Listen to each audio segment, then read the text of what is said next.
goes around the inside of Arlington Cemetery. Looking at Washington, D.C. directly in front of me, you can see the Jefferson Memorial on your right, the white cap dome over there. The Washington Monument, very tall, obelisk, leader-looking monument. Then the Lincoln Memorial straight ahead. A little bit to the left of the Lincoln, you can see the U.S. State Department. Also at Arlington Cemetery, you can take a tour of the interior of the Custis Lane Mansion. That's open.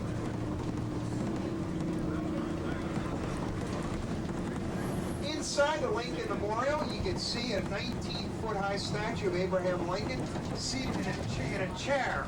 But if he were to stand up, he would stand 28 feet tall.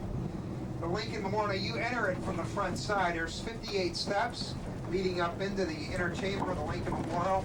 56 steps commemorate the 56 years of President Lincoln's life. The last 2 steps symbolize the terms of office that he was elected to. The front of the Lincoln Memorial to your left here. And then over to your left in that grove of trees is the famous Vietnam Veterans Memorial Wall. It contains the names of more than 58,100 U.S. military personnel who died in the fighting during the Vietnam conflict or who are still missing in action in Southeast Asia. This will be our drop-off point and our pickup for the Lincoln Memorial, Vietnam Veterans Memorial Wall. Anywhere we can get in along this curve, we'll be picking you up down here. So we're running on a 30 to 35-minute schedule today, so please keep that in mind if you get off.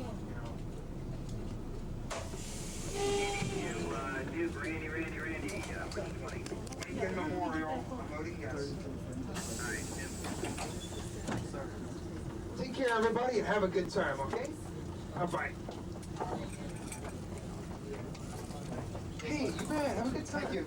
You're welcome. Bye-bye. Which way to the Vietnam War? Okay, just go past the concession stand, keep to the right on the sidewalk, you'll come right to it. About 100 yards from the Lincoln here. Hey, take care. Watch your step out there, okay? You betcha. Bye-bye.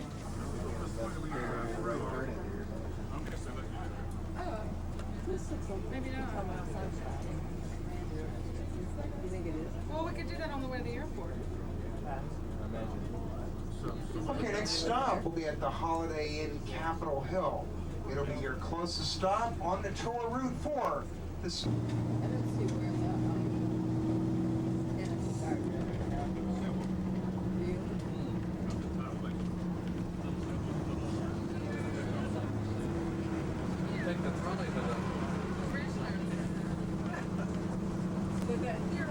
And coming up on your right side, you can see some of the Jefferson Memorial. But on your left over here is a monument honoring all the veterans from Washington, D.C. that served in World War I or World War II. Right at the tidal basin's edge right here, you can see the Japanese cherry trees. They surround the tidal basin, and they were a gift from Japan in the year 1912. Every April, our first 2 weeks in April, we have our Cherry Blossom Festival down here. And the Jefferson Memorial is on your right across the tidal basin. It was dedicated in 1943 in honor of America's third president, Thomas Jefferson, great statesman, inventor, and architect from Virginia, America's third president. Coming up on your left, this is the Washington Monument over here. It stands a mammoth 555 feet, 5 1/8 inches tall. It's a 70-second elevator ride up to the very top of it. Robert Mills completed it. The 897 steps have been closed for 15 years, though. You can't go up or down them anymore. On your right, there's the Bureau of Engraving and Printing, the gray building with the many columns down there. That's where all of America's paper.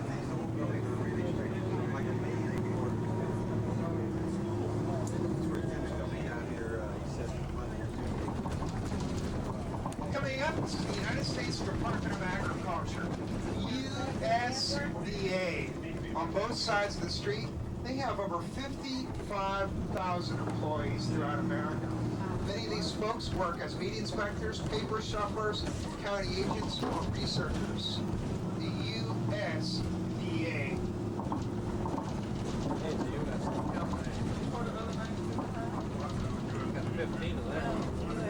Coming up on your right is the James Forrestal in Department of Energy building on your right here. It's a unique looking building. And on your left, this is the Federal Mall area where you find many of the 15 different Smithsonian museums. Like the Smithsonian Sackler Gallery of Asian Arts on your left. In the background, the Smithsonian Castle dating back to 1861. Also on your left, the Smithsonian National Museum of African Arts with the brown domes.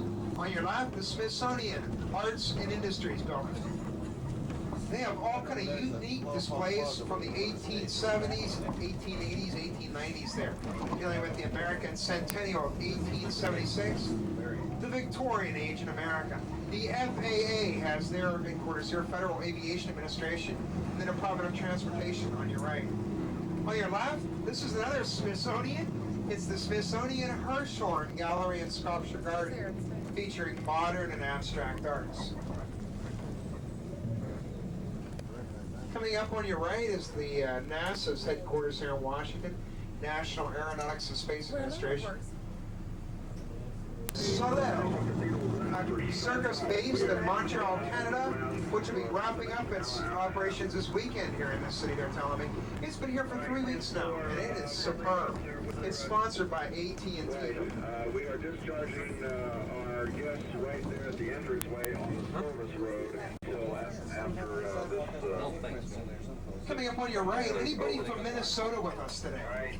Minnesota. This building coming up on your right honors Hubert H. Humphrey, the late Vice President and Senator from Minnesota. Now, if you'd like to get off at our next stop, you can get off and visit the U.S. Capitol, and it's free. It's open every day, but the Capitol is where our U.S. Congress meets, the Senate and House of Representatives.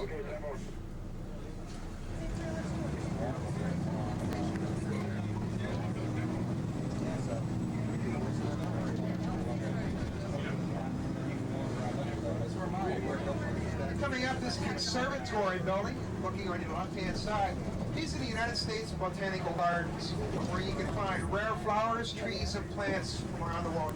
And you know, it's open every day. You can go in there from 10 to 5, free of charge. Now, this is known as Capitol Hill. Capitol building, they started constructing it in 1793, and it's the tallest building in Washington, D.C. The dome was added between 1855 and 1863. On your right, these are the offices of congressmen, members of the House of Representatives. The Rayburn House Office building is on your right here. The Longworth building on your right. Rayburn building named for Sam Rayburn from Texas. Longworth, a longtime Speaker of the House from Ohio, Cincinnati, Ohio, Nick Longworth.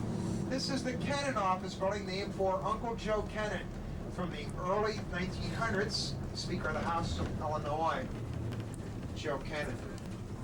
Now coming up, the next set of buildings are the Library of Congress. The Library of Congress has over 90 million books in